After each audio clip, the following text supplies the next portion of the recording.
Babe? Hindi ba may pinangako ka sa akin? Kailangan ko na ng cellphone. Uy, mama, ako din Ano ba tingin niyo sa anak ko, ha? Aso karera niyong mag-ina? Bakit ka ba nakikialam sa relasyon namin? Nuknukan ka ng kaartihan. Hoy, wag ka na rin yung mama ko! Iba ang kutob ko sa babaeng yon. Bakit kasi hindi mo nalang aminin na naiinggit ka? Ay, magkakapamilya na ako. Ayaw niyo ba yun? Di minsan! Hindi ako humingi sa'yo dahil gusto ko unahin mo ang sarili mo, Andrew. Gusto ko naman na lumigaya siya, na makahanap siya na makakasama niya habang buhay. Huwag lang ang Tracy na yon, at iba ang kutob ng isang ina.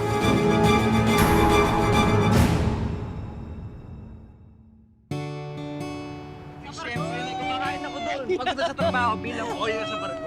Halika, ang daming pagkain dito! Ninanda ko yung mga alam kong mamimiss Oo mo. naman, Nay. Maraming salamat. Thank you. Namiss ko ta. Kanina ka pa. Ito. Barbecue. Oo. Bango. Ayan. Lagyan natin ng kalamansi. Akala mo, ang dami nating bisita. Ay, Sapo mo na po to. manuwag ang mga lamok dito. Halika pa. Ano ba, wala akong napansing mall kanina dito. Ba yung Superman gumala? Nay. O nga po pala, si Tracy. Tracy. Bilosing ko po. Si Ella, anak niya. Ella, Tracy, si Nanay. Si Myla, yung kumukuha ng moneta. Gusto kong kapatid. Magandang hapon. Welcome sa bahay namin. Good afternoon. Saan yung kwarto namin? Babe, na-stress ako. Ang init kasi, parang gusto ko na maligo. Sa din, ma? Sa unang kwarto sa kanan. Babe, sunod ako. Ha? Kunin ko lang yung mga pagkain natin.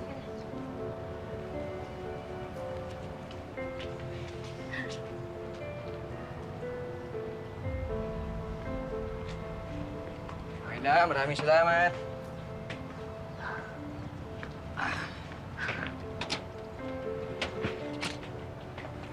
Nay, ang babastos Yan mo na. Pagod lang yung mga yun. Andrew, hindi mo sa akin nasabi na yung girlfriend mo pala may anak na. Opo, si Ella. Hindi po tinago sa akin ni Tracy. Si Ella simula pa lang na eh. Walang problema sa amin yan. Isang taon ko na po siyang nakilala. Nagsimula po sa online chat-chat. Hindi naman sa barko, walang makita. May dagat, langit, tapos sa makina. Nagkamabutihan. Yun po. Hinay. Sige, ubalik ka rito agad, ha? Opo, Hintay siyempre. sa iyo, Ubusin pagkain. natin Ayayin yan. na sila rito, ha?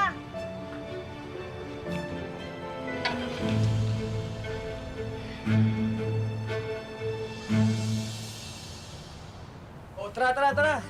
Sige, magpakabusog ka lang dyan. Ang dami kong niluto. Thank Si you, Nay. Ella at saka si Tracy. Tulog pa? Nay, sanay pong ano yun eh. Bis ng tanghalian eh. Ah. Wow.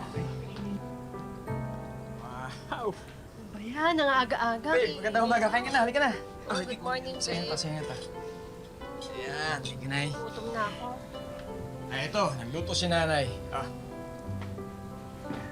Ilang ganun kadami? Ito, wala man lang bang ham o bacon? O kaya sandwich man lang? Hotdog, babe. Alam mo naman hindi ako kumakain ng lugaw. Hindi yan lugaw. Champurado? Ma, wala bang corned beef? Nay, pasensya na po. Hindi ko nasabi. Hindi pala kumakain ng kanin sila Tracy sa umaga. Di bali, kung Mayla, pwede bang pabuli ng corned beef tsaka tinapay sa tindahan? Dali. Andrew, wala sila sa syudad. Nasa probinsya. Dapat namulugar sila. Apo, Nay, pero iba kasi ang buhay sa syudad tsaka sa probinsya. Kahit na.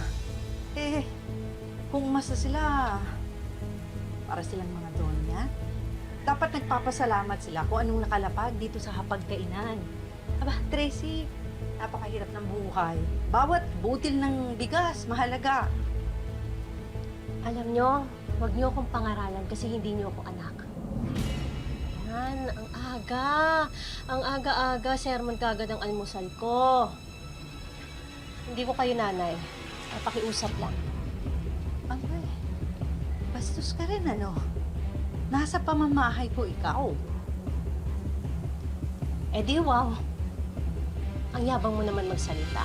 Eh bulok naman tong bahay mo. Hindi ba bisita mo kami? Tapos yan lang ang ihahanda mo sa amin, lugaw? Babe. Hindi ka ba nahiya? Bastos ka talaga. Alam mo, wag mo akong dinuduro-duro. Pumapatol ako sa matanda. Wala akong sinasanto. Maniwala ka sa akin. Huwag mong ginaganyan yung mama ko, ah. At ikaw, huwag kang bastos kagaya ng nanay mo. Tama na, tama na. Mailali ka. Ito yung pambili ng tinapay at saka corned beef. Babe. Tayo mo ako.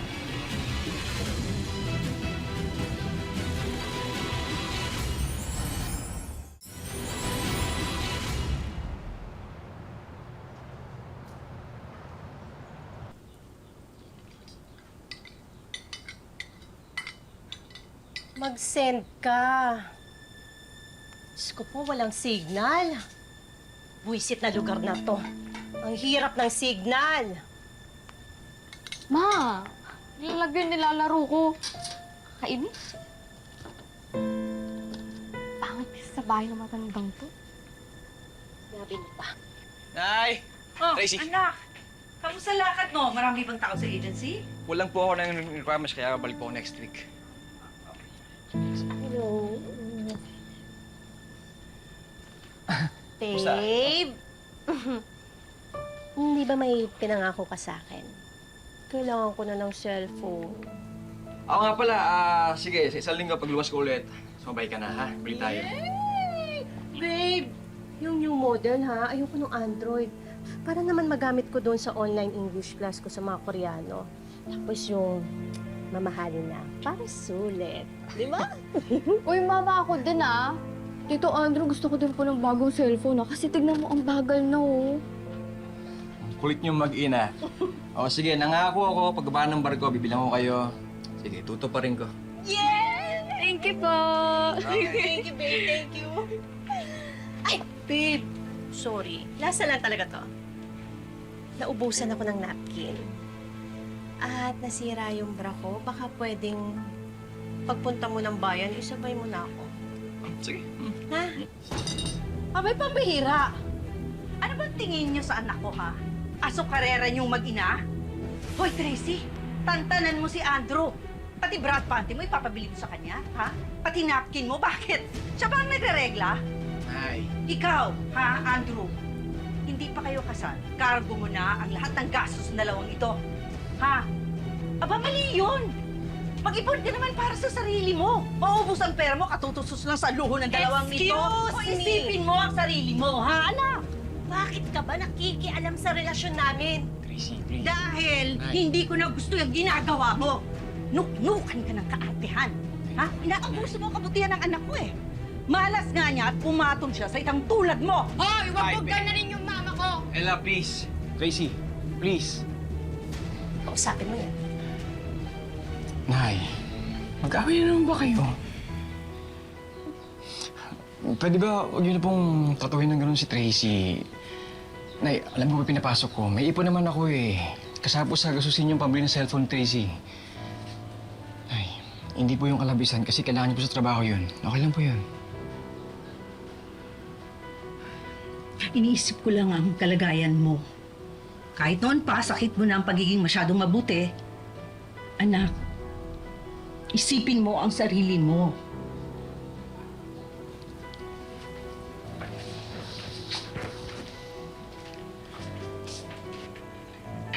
Ella, pasok tayo.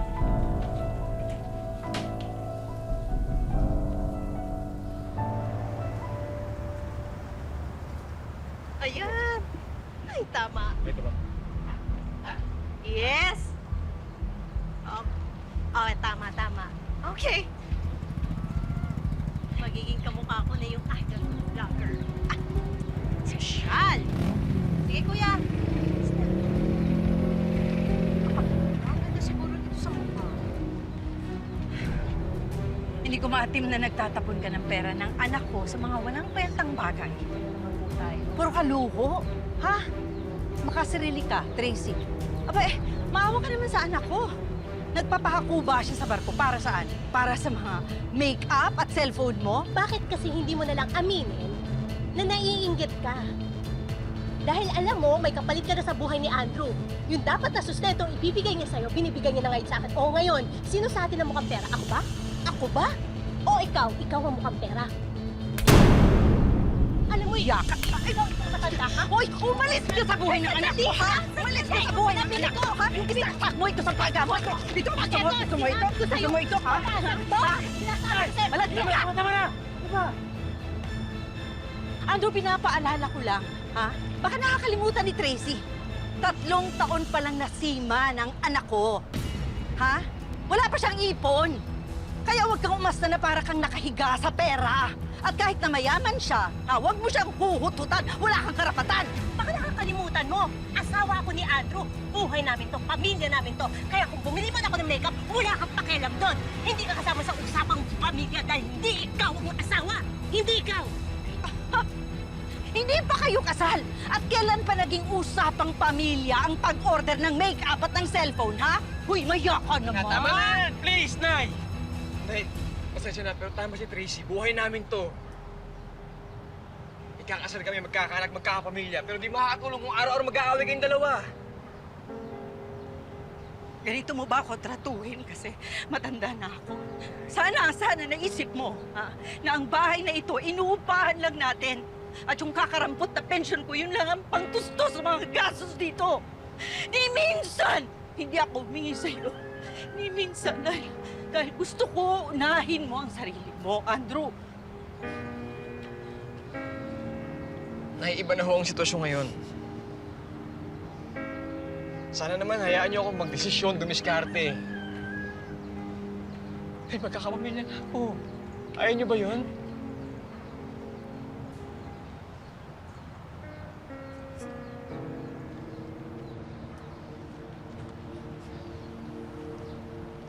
Alam mo, kaya ko naman pagtimpian ng nanay mo.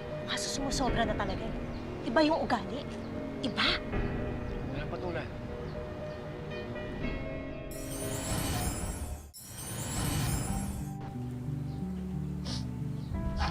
Anong gagawin natin, Myla? Iba ang kutob ko sa babaeng yon at iba ang kutob ng isang ina. Siguro na panahon na ngayon para sarili niya naman ang piliin niya.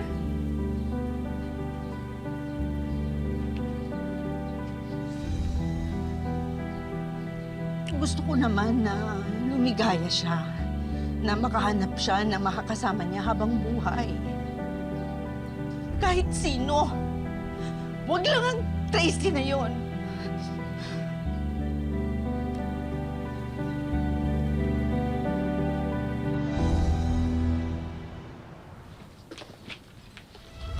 Tracy, anong ginagawa mo? Please, mag-usap tayo, Tracy. Ano pa pag-uusapan natin? Wala na tayong pag-uusapan. Ang daming mga mata dito. Lahat sa akin na lang nakatingin. Tracy. Gusto ko nang umalis sa impyernong bahay na to. Ako nga yan. Ella, halika na. Tracy! Tracy, please! Tracy! Tracy! Tracy, please! Tracy! Ano ba, Andrew? Ano pa ba kailangan mo sa akin? Pakasal tayo, kahit sa West lang. Tracy, pagkasal na tayo, wala na magagawa si nanay. Gusto kong makasama ka bilang asawa.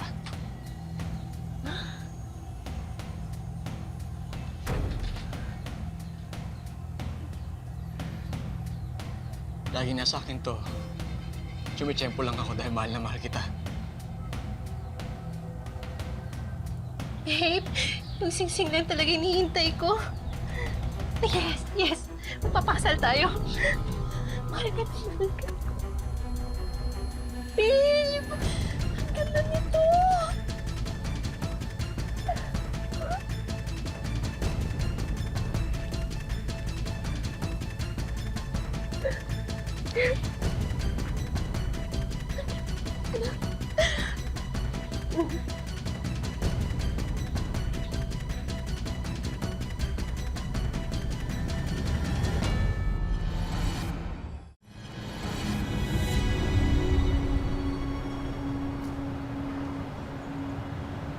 Hindi na, may besida na ako ron ng susuotin ko.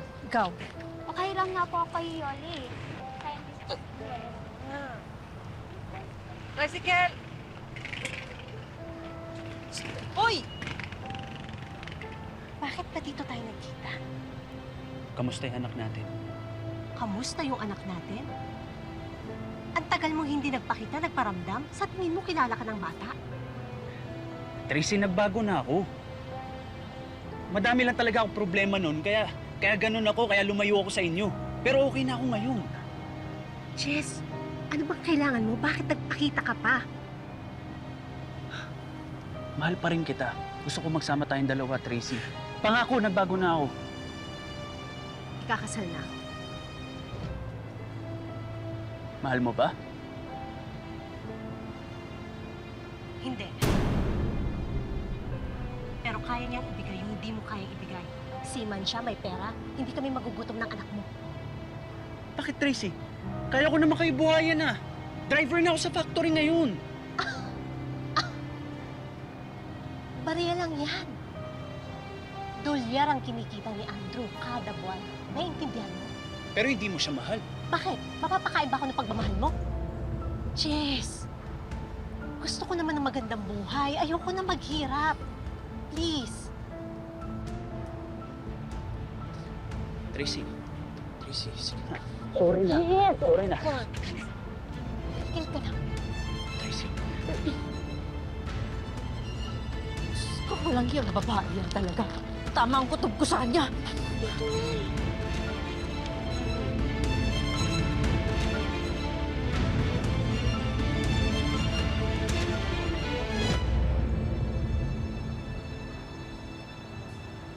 Babe! Babe! Babe! Babe! Ito na yung wedding gown. Tingnan mo, ang ganda. Hoy! Manluloko kang babae ka, ha? Ano naman to? Hindi ka dapat Nay. ikasal. Huwag kang gawin Hindi yan. ka dapat ikasal sa anak ko. Dahil niloloko mo lang siya. Kahit kailan, ha? Noon ka, may kutob na ako sa'yo. Niloloko mo lang ang anak ko. Pera lang gusto mo sa kanya. Nay! Mabigat na paratang po yan. Akin na yan, mahayang ka! Ano ba sinasabi niyo? Pinagbibintangan niyo ako, ha? Pwede ko kayong idemanda, ha? Pwede ko kayong idemanda. Ah, talaga ba? Pruweba yung gusto mo. Eto kuya, panoorin mo kung gaano ka nalokohan ng babae yan.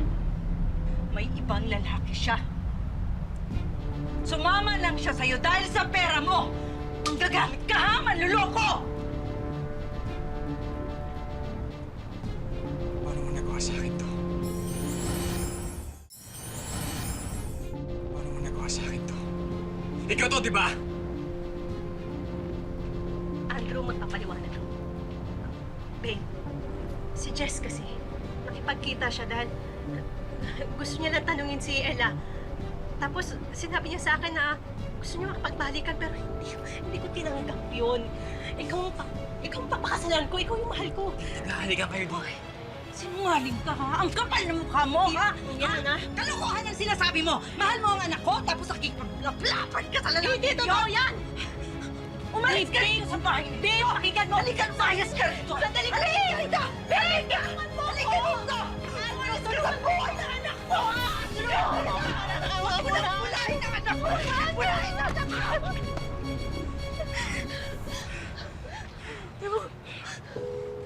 Ano makikiusap mo? Pakinggan mo lang ako. Pakinggan mo lang ako. Niloko mo ako eh! Andrew, nakikiusap ako sa'yo. Lumayas ka na!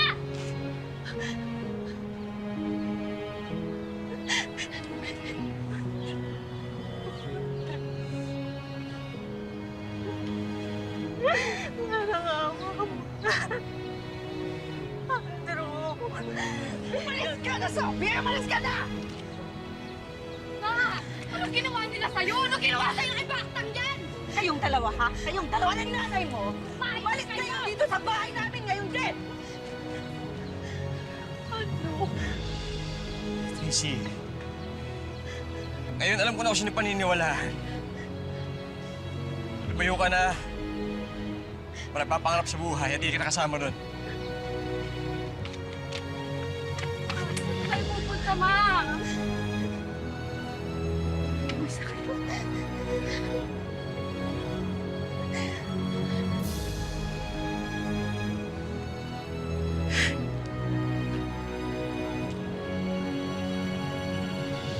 Patawarin niyo ako, Nay.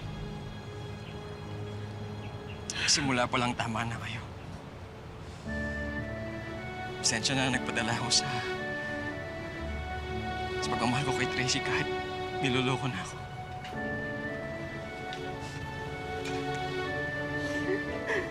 Anak kita, mahal na mahal kita. At handa akong protektahan ka kahit anong mangyari. Salamat sa pag-iintindi mo. Salamat.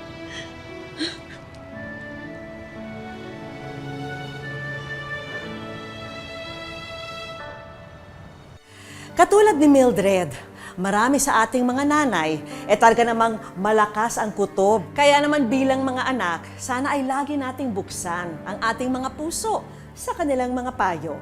At ngayon, oras na para tumupad tayo ng mga wish. Ang natunghayan nating kwento, kapaligtaran sa sitwasyon ni Maricel. Dahil para sa kanya, hulog ng langit ang manugang niyang si Yula. Maalaga siya sa asawa at sa anak. Pag may sakit ng mga anak, inaasikaso niya maigi. Ito ng mga anak ko, ganun din sa mga anak niya, inaasikaso niya maigi. Aminado si Maricel na hindi niya kaagad ikinagalak na malamang single mother si Yula nang pinakilala ito sa kanya ng anak na si Louie. Hindi ko agad siya natanggap dahil may 3 anak. Ang anak ko, binata siya, wala siyang asawa na iniwan.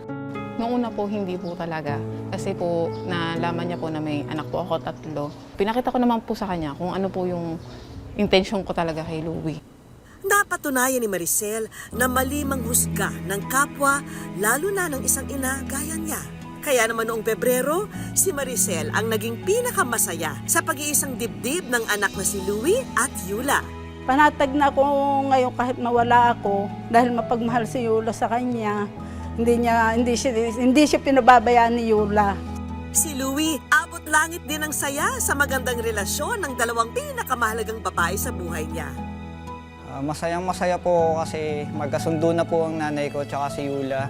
Binasbasan na rin po niya kami na bilang mag-asawa. Ile-level up pa natin ang kaligayahan sa puso ni na Louie, Yula at Maricel sa pamamagitan ng isang special bonding activity, Sagot ng Wish Ko Lang. Para sa bagong mag-asawa, pahabol na regalo ang mga gamit na ito. Bagong sofa, desk fan, electric stove. May panimulang negosyo package rin para sa mag-asawa. Frozen meat products, beauty products na pwedeng ibenta online. Napalaking tulong po talaga nito sa aming mag-iina po. Siyempre meron din para kay Maricel. Mga item na kanyang magiging paninda. At dinagdagan pa namin yan ng bigasan business. Hindi rin mawawala ang Wish Ko Lang savings. Salamat po sa Wish Ko Lang kay Miss Vicky Morales. Thank you. Ma'am, malaking tulong din sa iyan kahit paano hindi ka naman problema sa araw-araw. Siyempre, sinulit ni na Maricel ang mga pwedeng i-enjoy sa resort kung saan meron silang one-night staycation. Mga kapuso, lagi po nating tandaan, hanggat hindi tayo napapagod, humiling at maniwala, hindi tayo mapapagod lumaban sa buhay. Ako po si Vicky Morales at ito po ang Wish Ko Lang.